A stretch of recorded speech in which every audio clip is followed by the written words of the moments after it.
This is English Shorthand Dictation number 166 and the dictation speed is 160 words per minute. Ready? Start. Sir, the duty on electricity is, in principle, a bad tax.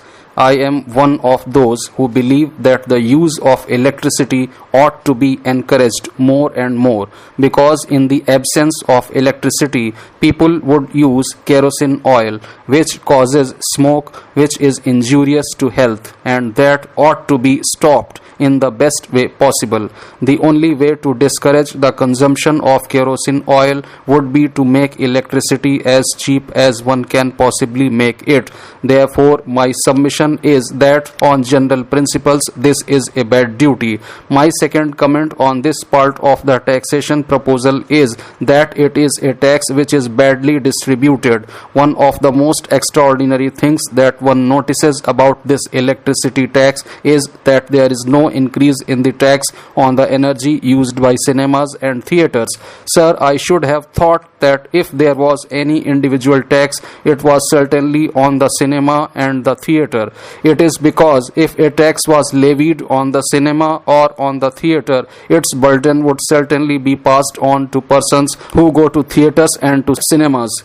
That would be taxation on luxuries, and I am sure that instead of spreading the tax as the Honorable Finance Minister has done upon householders, if he had increased the rate upon cinemas and theatres, he would have got all the revenue that he intended to get out of this duty.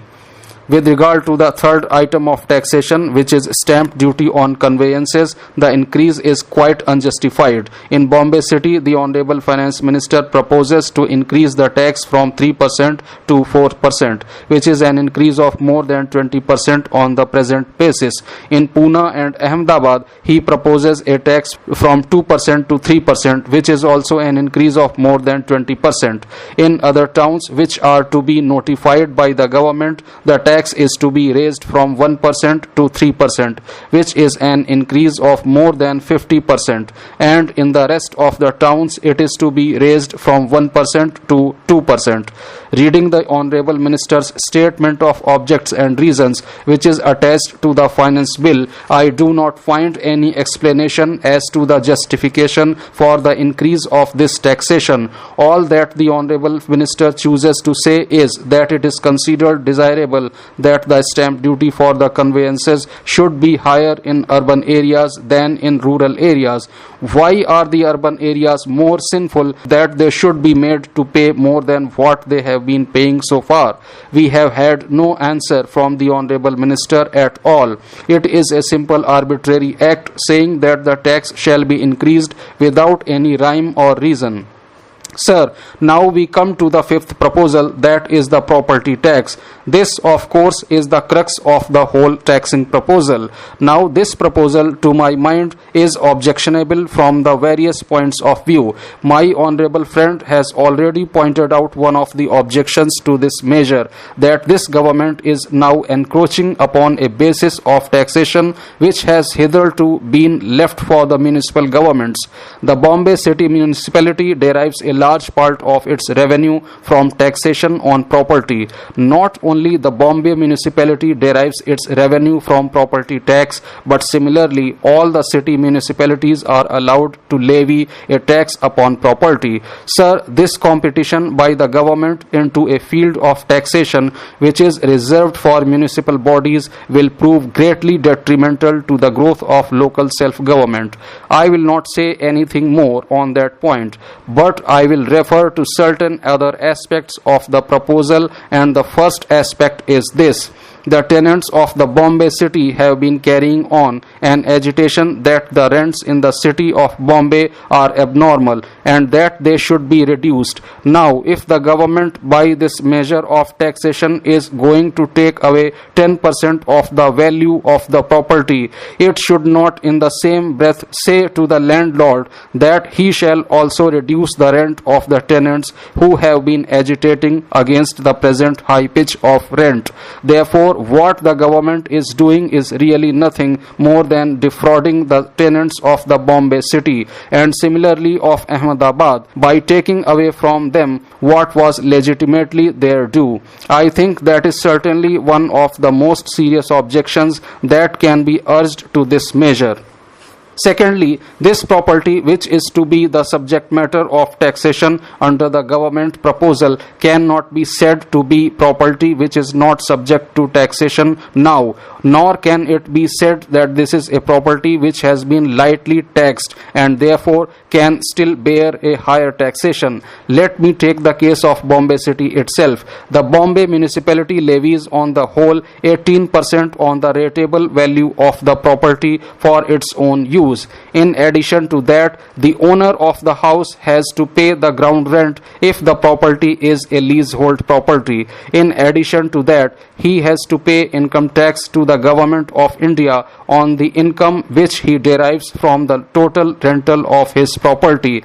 Taken altogether, this burden would certainly come to about 23%. My honorable friend is saying that it would come to 50%. He will probably explain it later on. What I point out is that it cannot be said that this property is a lightly taxed property. It is a property which is already heavily taxed, and therefore it will be very unjust to impose upon it a further burden of 10%. The next thing that I should like to point out to the Honorable Finance Minister is this. He seems to treat this tax as though it was just a rate and not a tax. Well, I have a quarrel with him on that point. What he is levying is not a rate, but it is a tax. The difference between a rate and a tax is this. A rate is something for which you get specific service. We pay rates to the municipality because in return for what we pay to the municipality, we get direct services like water, conservancy, lighting, and various other services. It is really a charge for the services rendered. But in the case of what the Honorable Minister is doing, there are no services. Therefore, it is a tax.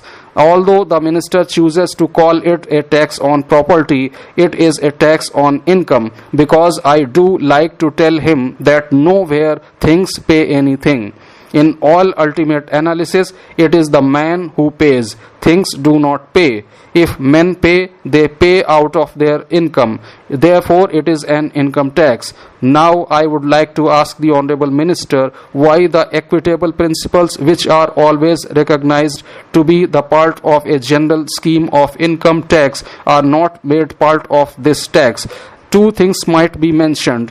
One thing that needs to be mentioned is that every scheme of income tax has in it a basis of exemption. Below a certain minimum, you do not tax. In the present day income tax, the minimum I think is about rupees 2000. If this is an income tax, and I insist and say that it is an income tax and nothing else, why is it that there is no exemption?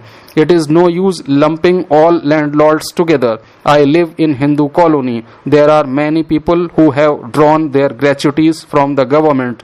There are many people who have received certain accumulations of provident fund. These people have built small houses. In a part of the house they live, and in the remaining part of the house they have tenants. These people pay ground rent. They pay municipal taxes. Is there no consideration for them?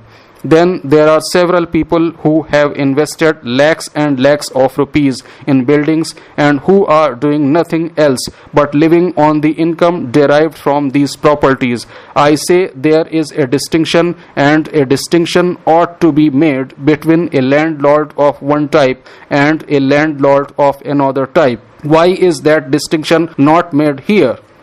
Let us now take another consideration. A great number of these properties are certainly properties which belong to charitable organizations. Take for instance the Bombay city.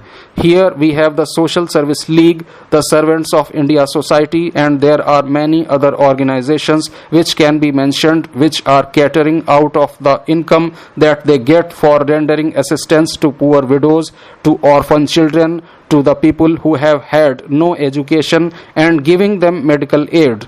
I cannot understand why a government like this, which has repudiated its responsibility with regard to all social services and has thrown the burden upon the people to provide for such services out of charity, should not show any exemption for charitable organizations. Even the Income Tax Act says that income derived from charities shall not be subject to taxation.